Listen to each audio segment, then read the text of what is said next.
by focusing on the efforts San Diego Zoo Wildlife Alliance is making in the Amazonia Conservation Hub. Now in this area, we are focusing our work on species like jaguars, Andean bears, New World monkeys, orchids, and the habitats that they all share. Now perhaps one of the most iconic species that has benefited from San Diego Zoo Wildlife Alliance's dedication to conservation is the California condor. How many of you have heard of this beautiful bird before? Great. So the California condor has had quite a remarkable recovery story. Back in 1982, there were only 22 of these birds left in the entire world. Now, thanks to our efforts with the California Condor Recovery Program and a few other organizations, we were able to bring that population back from the brink of extinction, and we are happy to say that now there are over 500 California condors with over 300 flying out in their native range. Again, quite a comeback story. Yes, thank you for the applause. It's quite amazing. Now, part of the reason we were so successful in that recovery was due to what we had learned hand rearing their cousins, the Andean condor, right here at the San Diego Zoo. Now, this ambassador with a wingspan of over 10 feet happens to be one of the largest flying birds in the entire world. Her name is Palona, and she's 35 years old, was hatched right here at the San Diego Zoo, and we would love to bring her out for you all today. But there is a favor I'd like to ask. During this portion of the program, will you please all make sure to stay in your seats? So I'll give you all a moment to kind of choose an option there for your seating. We just want to make sure that she and you all remain safe today. Now folks, if you do feel the urge to duck, please do. And it looks like everybody's pretty much settled. So on that note, folks, enjoy Palona, the Andean condor. I love she does a little hop when the door drops. There he goes.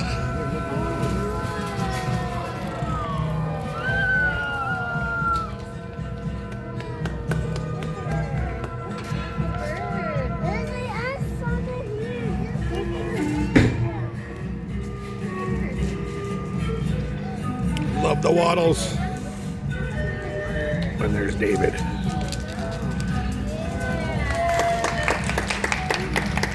Once again, Palona, our Andean condor, folks. Thanks for the applause for that one. Quite an impressive bird, right? Now, Andean condors are a vulnerable species. There's only about 10,000 of them left, but their population is decreasing due partly to the fact that females only lay one egg every other year. So it is a slow recovery process. But thanks to guests like you, we're able to keep up our educational programs and inspiring people to help out with this wonderful wildlife. So once again, Palona, the Andean condor, everyone. All right, so at this point, we are going to focus on something a little bit different. We call it our One Health approach to saving species worldwide. You see, humans, wildlife, and ecosystems are all tightly interconnected, and our world can only thrive when all life is thriving. That is the core of our mission and the thread that runs through all of our conservation work that we do. Now, the canine has long since been a companion to humans. They are allies, companions, and guardians. They work in law enforcement. They serve as decorated officers in the military and even help people with any number of medical conditions as service dogs. Now, what you might not know is that canines are now assisting in conservation all around the globe. How, you may ask? By using their canine superpower, which is their nose, right? Canines have a sense of smell that's up to 100,000 times as acute as our own, making them the perfect scent detection dogs, or sniffer dogs, as we like to call them here. Now here at Wegeforth Bowl, we do have our own scent detection dog. His name is Elvis, and he's pretty much the happiest dog around. And he has been trained to do a demonstration for that scent detection skill. So we have hidden an item out here on our stage today. I have no idea where it is, but he would love to come out and do that demonstration for you and find that item. Does that sound good? All right, folks. Well, without further ado, let's give it up for Elvis the Wonder Dog. Elvis. Now, Now Elvis is a 9-year-old Golden Retriever Labrador mix, and he has been here since he was just a wee pup. Where'd he go? Come on, Elvis. We can cheer him on too. You guys can say, Elvis, Elvis, Elvis. I think he's got distracted by a little bit of a scent in the cave over here. But I will tell you folks, we have never been able to stump him. He finds it every single time because again, that powerful nose is much stronger than our Jessica's brains like, here at come on, Wegeforth dude. Bowl. I will tell you, we've tried You're not going the short way. Now he's been here since he was just a wee pup. Little tight fit. And he has been raised with a South African cheetah as a companion. So fun fact about Elvis, is he hot on the trail? He is. All right, we're getting close in there. He got it. Proud boy. Good job, Elvis, today. Now, folks, he has found his item. Today it happens to be a koala, and this, of course, represents the work we are doing in our Australian Forest Conservation Hub. Now, back in 2019 and 2020, there were some devastating wildfires out in Australia. Who remembers that? Anybody? So it displaced a lot of wildlife, including koalas, and researchers were having quite the tricky time locating those koalas to bring them in for rescue and rehabilitation and eventual release. So, who did they employ? Of course, the canine.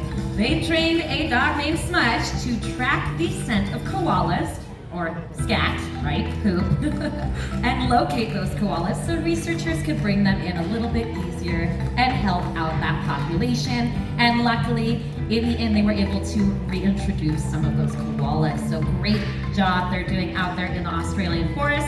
And right here in our backyard, our organization has even employed scent detection dogs to help with our mountain yellow-legged frog population here. It is an endangered species that needs our support and help. So those dogs will go out into the mountains here and help monitor populations of those dogs that were actually released by our organization. So great work being done by canines all across the globe, folks. Elvis did a great job today. Let's give it up for him one more time. And Elvis has left the building. All right, folks, at this point in time, I have the honor of turning things over to my friend Katie. So let's give it up to Katie today. Hi, Katie. everyone. How's everybody doing so far? Doing wonderful. Woo! All right. Well, those are some great wildlife ambassadors that you just got to meet. We have a few more for you to meet as well. Like she said, my name is Katie, and I'm a wildlife care specialist here, and we are going to be moving back into that Amazonia Conservation Hub. And we're going to introduce you not to birds that lives in the tree, but a mammal that lives high up in the tree canopies. This is Tornero, or two-toed Linnaeus sloth. Now he is at a quick speed right here because what are sloths known for? Being slow. Zootopia, everybody saw that sloth working at the DMV, right? But like I said, Tornero can get going pretty quick if he wants to. Now, sloths are born to live high up in those tree canopies, to be slow and also hang upside down. They pretty much spend most of their lives hanging upside down, just like you see Tornero here. But when they are born, they will be right side up on their mother, and they will stay with their mother for a little bit.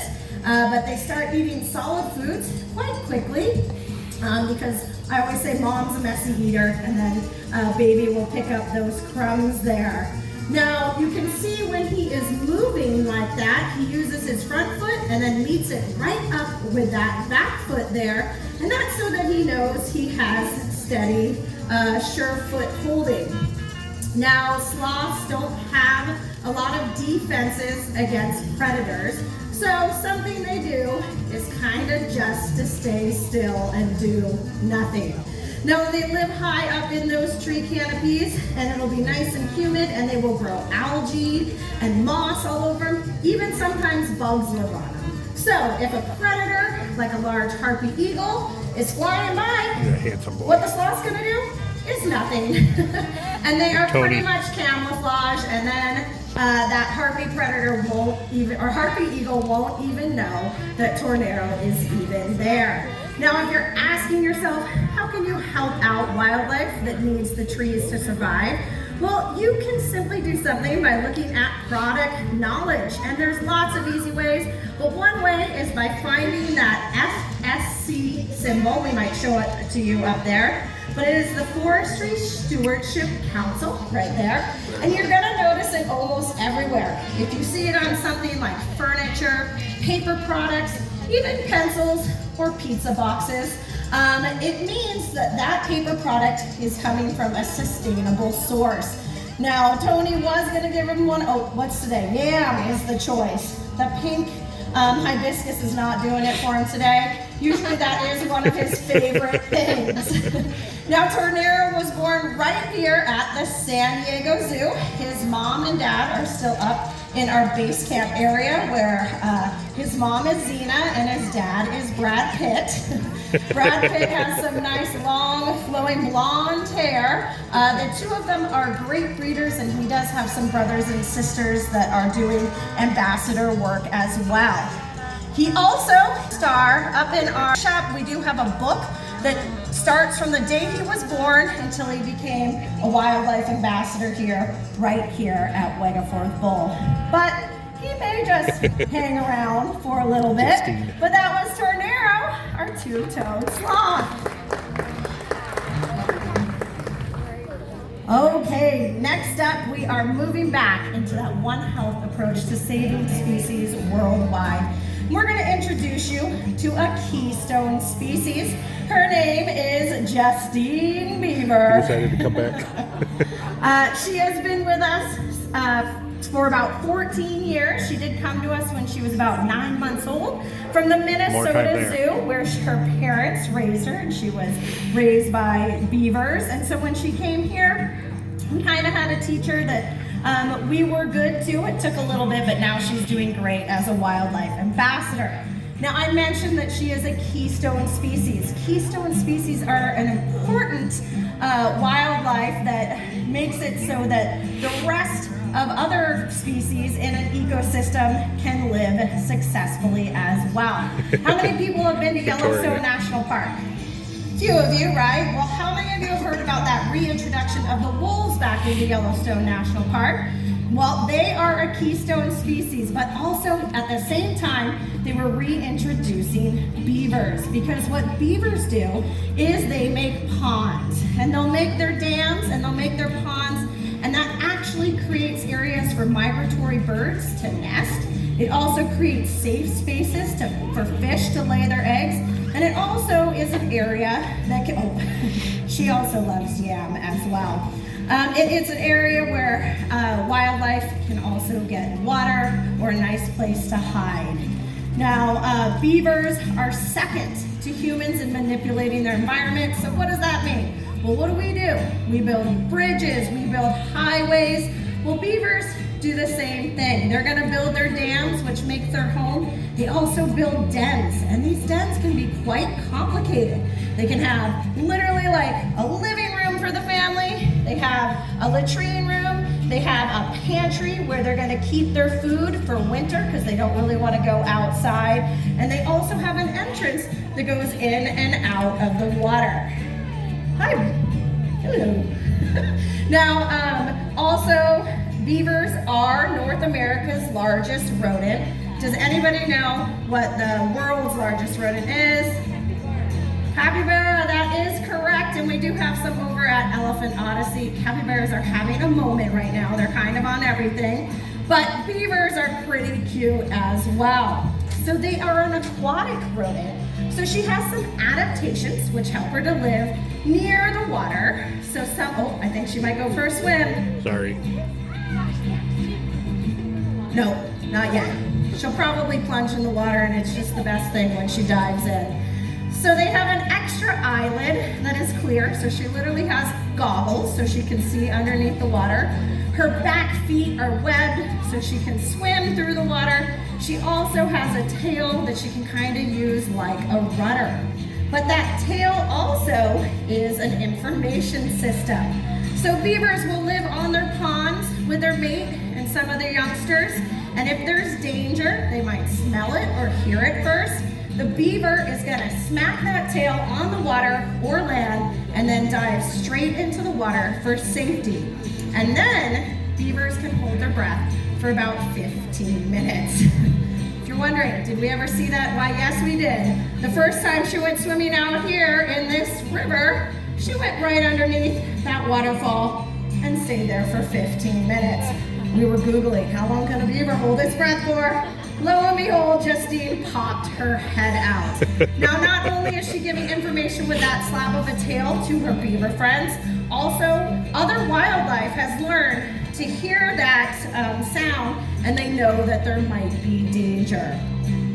Now, Justine is getting a variety of food, but one of the most important things that beavers consume are trees. Now, we have a horticulture department that finds delicious snacks for her, and they're all North American species. Right now, oh, there she goes. Right now, her favorite to consume is poplar. Just like we like vegetables at certain times of year, beavers like different kinds of trees. So mulberry in the spring, poplar in the winter. Well, what's better than seeing a beaver swimming around in the water? She might stay out here a little bit longer as well. But that was Justine, our North American beaver. Yay. Well, San Diego Zoo Wildlife Alliance is creating a world where all life thrives, and never has it been more important. As first responders in the field, we are there applying a century worth of knowledge to global conservation challenges. We innovate, we collaborate, we inspire for people and wildlife to thrive together. But you know what? We couldn't do it alone. We need dedicated allies like all of you. Just by coming to the San Diego Zoo, you are helping support conservation efforts worldwide. Your support means a world of difference for us. So thank you very much. And I want you to always remember that when wildlife thrives, all life thrives. Enjoy the rest of your day right here at the San Diego Zoo. Thank you.